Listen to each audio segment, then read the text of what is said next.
आइए जानते हैं इस व्रत कथा के बारे में। मौनी अमावस्या व्रत कथा। कांचीपुरी नगरी में एक देवस्वामी नाम का ब्राह्मण अपना पत्नी धनवती और 7 पुत्र और एक पुत्री के साथ रहता था। उनकी पुत्री का नाम गुणवती था।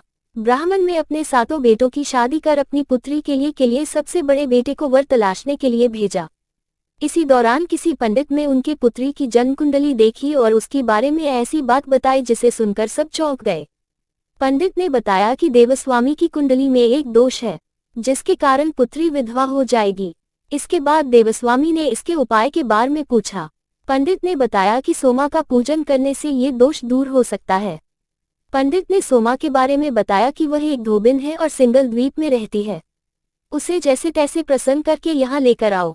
इसके बाद देवस्वामी का सबसे छोटा पुत्र अपनी बहन को साथ लेकर सिंगल द्वीप जाने के लिए सागर तट पर गया। दोनों सागर पार करने की चिंता कर एक पेड़ के नीचे बैठ गए। जिस पेड़ के नीचे वह बैठे थे उस पेड़ पर एक गिद्ध का घोंसला था और उसमें गिद्ध का परिवार रहता था। गिद्ध के बच्चे दोनों की बातें ध्यान से सुन रहे थे। जब शाम को घोंसले में उन बच्चों की मां पहुंची तो उन्होंने भोजन नहीं किया। बच्चों ने मां से कहा कि पहले नीचे बैठे उन 2 प्राणी को भोजन कराओ और उनकी समस्या का निवारण करो।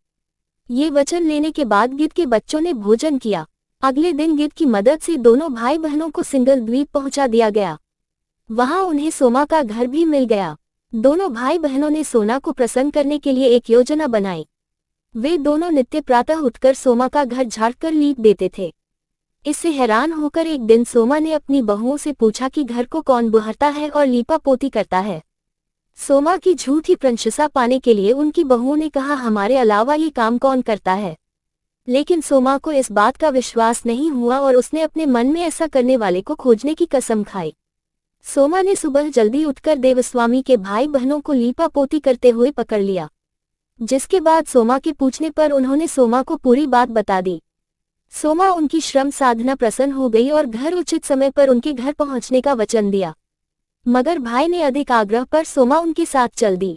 घर से चलते समय सोमा ने अपनी बहुओं से कहा कि मेरी अनुपस्थिति में किसी का देहांत हो जाए तो उसका शरीर नष्ट मत करना और मेरा इंतजार करना। ये समझाने के बाद सोमा कांचीपुरी पहुंच गई। दूसरे दिन गुणवती के विवाह का कार्यक्रम तय हो गया। सप्तपदी होते ही उसका पति मर गया। सोमा ने तुरंत अपने संचित पुण्यों का फल गुणवती को प्रदान कर दिया। इसके बाद गुणवती ने भगवान विष्णु की पूजा कर पीपल के पेड़ की 108 परिक्रमाएं की, जिसके बाद गुणवती का पति जीवित हो उठा।